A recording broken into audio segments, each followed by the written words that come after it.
be able to say that to those turkeys. But you know, I had a complete revolution in my own mind. Before, I didn't think of what I could do. After, I thought I could do almost anything. You know, when you think about the human brain, I mean, it is an amazing organ system.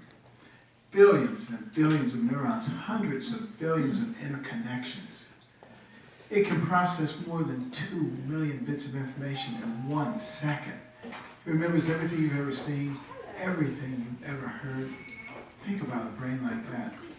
You know, I could take an 85-year-old man, could open a little hole in the side of his head, put some depth electrodes into his hippocampus, stimulate, and he could quote back to me verbatim a book he read 60 years ago.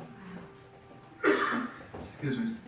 That's the depth of ability that exists in the human brain. With brains like that, why would we ever talk about what we can't do? We need to be talking about what we can do. And what we can do is turn this nation around for the sake of our children. You know, as a pediatric neurosurgeon, my whole professional career was directed at improving the quality of life and the longevity of children. And right now, my focus is to provide an America in the future where our children can thrive and where they can be happy. But how can that happen as we continue to be so fiscally irresponsible? We're talking about 18.5 going on $19 trillion in national debt.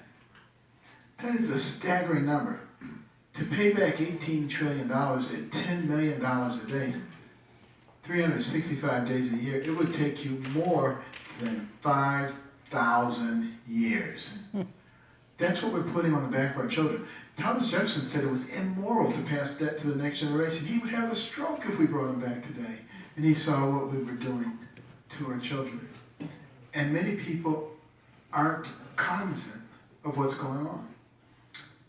Even worse than that, the fiscal gap. The amount of money that we owe as a government for unfunded liabilities, Social Security, Medicare, Medicaid, versus, and look at all the other government programs as well, we'll call it infinite horizon accounting, versus the amount of money that we expect to bring in from taxes and other revenue sources. And we do an abominable job, by the way, of taking advantage of other revenue sources. I mean, the United States government owns probably $150 trillion in assets. If we had even a 1 or 2% return on that, imagine what that would give us. But at any rate, it is what it is. We can make that better, obviously, if we get the right kind of people in government who understand business principles. Which, by the way, I became extremely familiar with sitting on the Kellogg board for 18 years and Costco for 16 years, and multiple other endeavors like starting a national scholarship program. But, at any rate, the two numbers should be almost identical, what we owe versus what we're bringing in, if we were fiscally responsible. If we're not a gap formed, to bring that forward to today's dollars, that's called a fiscal gap that sits at over $200 trillion. Don't even try to imagine what that number means. It's just too staggering. And we're continuing to increase it. And you talk to some people, particularly the progressives, and they say, oh, just a number. It doesn't mean anything. It's the same thing that other pinnacle nations said before their collapse, when they were fiscally irresponsible. Of course it means something. And of course we have to start doing something about it, and we have to start doing something soon. Now, we have one advantage that others did not have. We possess the most powerful and dynamic economic engine the world has ever known.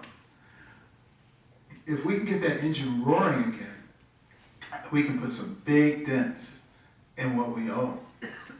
And the way to get that engine roaring again get rid of all the unnecessary regulations. I'm not one of those people who say we get rid of all government regulations. But I'm saying we get rid of the unnecessary ones. The ones that don't pass the benefit to cost analysis. If the benefits don't outweigh the cost, we have to look very seriously at altering or eliminating such things. We also need to reform the tax system. We have a tax code that encompasses somewhere between 75 and 80,000 pages. Can you imagine that? That is absolutely absurd. The only other thing that comes close to that is the regulatory documents that are also in the 80,000 page range. This is what's happened to us. And it was never the intention that the government would be in every aspect of our lives, controlling everything. It was supposed to be a country that was of, for, and by the people, and the government was supposed to be there to facilitate life, liberty, and the pursuit of happiness for the people. Somehow we've managed to get it mixed up. You know, one of the things that really brought that to a head was the so-called Affordable Care Act, where the government comes along and says, we don't care what you, the people, think. This is what we're doing it. We're shoving it down your throat. If you don't like it, too bad. That was part one of something that was terribly bad. Part two was the fact that we accepted it. We said, oh, okay, whatever you want. That is the problem. And if we continue to accept that kind of thing, what happens is the government becomes the ruler and the people become the subjects. Just the opposite of what was envisioned for this country. Now that doesn't mean that I don't want everybody to have excellent health care, because I really do. But the way we do that is we put the care back in the hands of the people and the health care providers. We spend almost twice as much per capita as many other countries in the world who have much better access. And one of the things that we've proposed is a system where we use health empowerment accounts, very much like a health savings account, except there's no bureaucrats involved. People have the ability to use the money in those accounts to take care of healthcare type issues. And it's between them and the healthcare providers, nobody else in between. So you eliminate a huge amount of money. We pay for it with the very same dollars that we pay for traditional healthcare with. So for instance, you know, your employer, puts in, $12,000 for your family healthcare insurance. Well, instead of doing it that way, that money now goes into the individual health empowerment accounts. Also, you can put money into it from any other source. And you give people the ability to shift money in their health empowerment accounts within their family, which means you have enormous flexibility to cover almost anything that comes up, except for major catastrophic things. And for that, you have catastrophic insurance. But the cost of that is much, much lower now, because the only thing coming out of it is catastrophic health care. How often do you have that? Not very often, obviously. That's going to take care of the vast majority of people, but the indigent, it doesn't take care of. But we have a way of taking care of them also by using the money in Medicaid. But instead of using it as it is, a big bureaucratic nightmare that makes people into second-class citizens that most physicians don't want to see, we use it to give them a health empowerment account and the ability to buy private insurance, because there's 80 million people on the program and there's $500 billion. Everybody would have more than $5,000 and they can buy a lot with that. That's the kind of thing we have to think about. We use the same kind of principle for Medicare, Part C, but you make each one of the choices in MediChoice have its catastrophic insurance and have a drug program associated with it. That is the kind of thing that really makes a difference. In terms of getting the economy rolling again, that's one of the things that will do it. One of the other things that will get the economy rolling again very effectively is to bring back money from overseas. We have the highest corporate tax rate in the developed world, and it makes it very difficult for people to bring money back to this country, so they see what they can do in other countries. I've sat around the corporate board table many an afternoon with my colleagues and asking, what are we going to do with these billions of dollars? We would love to bring them back home, but we can't with that kind of a tax rate. Therefore, we're going to use them over there. Well, what I would advocate is a 6-month hiatus on those corporate tax to allow that money to be repatriated in our own country. Think about that, without paying any taxes on it. The only requirement would be that 10% of it would have to be used for empowerment zones and to create jobs for people who are unemployed and on welfare. You want to talk about a stimulus? That would be the biggest stimulus since FDR's New Deal, and it would cost us not one penny as taxpayers. That's low-hanging fruit. That's easy. Those are the kinds of things that we have to do that would make a difference. And then change the rest of the tax code to something that's reasonable, that's proportional.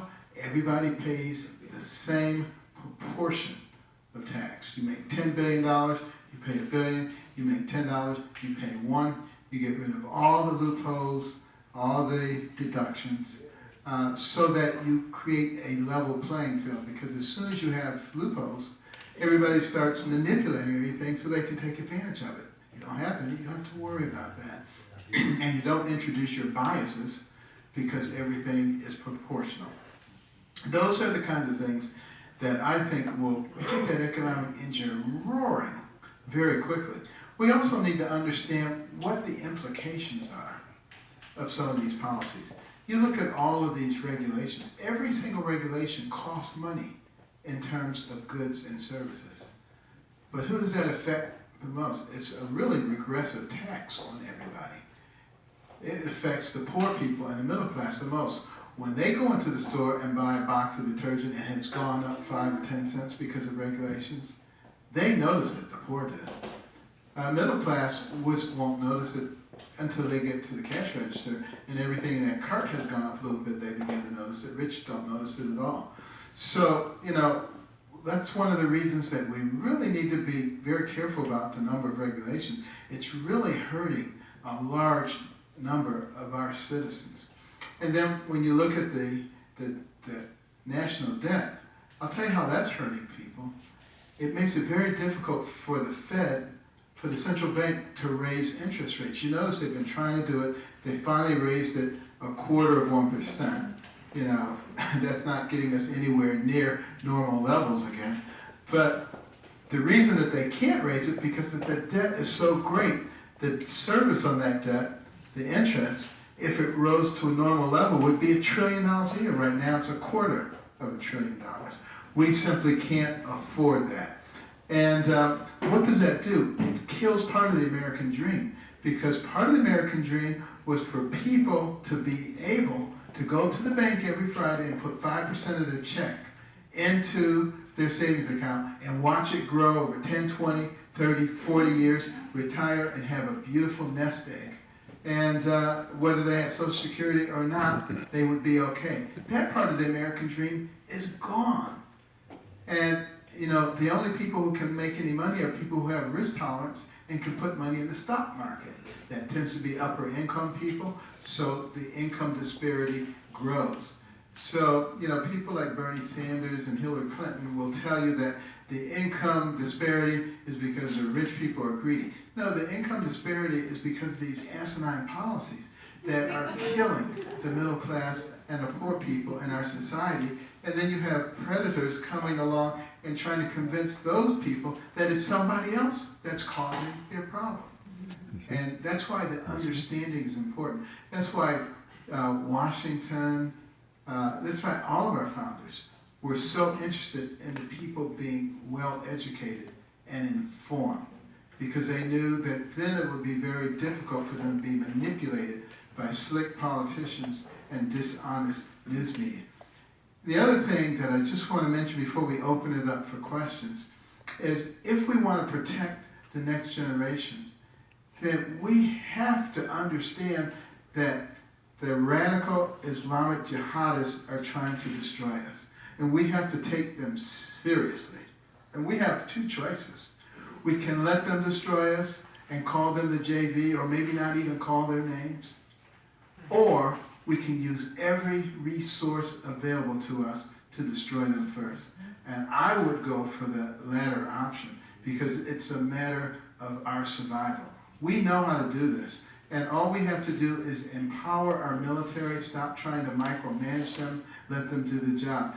Let them take the caliphate back, the land that has been required, because that's what gives the jihadist movement its legitimacy. We need to take their resources. ISIS is the wealthiest terrorist group to ever exist because they have the oil. We take that from them. We shut down the monetary channels that allow them to transfer money all over the world and to pay people. And we attack their command and control centers in Raqqa and Mosul. Those are the kinds of things that will put them on the run, and we continue to chase them wherever they go. And in this country, we have to begin to teach our people how to react in case they are ever caught up in a terrorist-type event, what they need to do. Just like when I was a kid, they used to have air raid drills in case we were ever attacked, and people knew what to do. We have to get back to that sense once again. We also have to use our capabilities, our cyber capabilities. On the internet, we need to put out different messages than the ones they're putting out. We also need to attack their servers and shut them down. We need to be working with the imams and the clerics and the moderate Muslims to tell them that they have to be the ones to help us identify and to eliminate the people who are radical. If they can't help us with that, who's going to help us with it? And then that's going to change, obviously, the way that we look at things. And we need to do things that make sense. Bringing in a bunch of Syrian refugees, that doesn't make any sense. A few weeks ago, when I was over in Jordan talking to the Syrians themselves, they said what they most desire is to be resettled in their own country, and they desire for countries like ours to provide resources for those who are providing for them safe haven. These are the things that we can easily do. These are the things that make sense. Obviously, we need to look at our policies for bringing people into this country because we must keep Americans safe too. But in closing, you know, all the problems that I've mentioned, and I'm just touching the tip of the iceberg. There's a lot of stuff that we need to be talking about. But Thomas Jefferson said we would reach this point because we would not be paying attention. We would not be vigilant, and therefore the government would grow, expand, infiltrate, and dominate the people, which is what governments always do. The Constitution was supposed to keep that from happening, but it only happens if we are vigilant. But he said before we turned into something else, the people of America would awaken, would recognize what was going on, would stand up, and would regain control of America. With your help, now is the time for us to do that. Thank you. Bravo!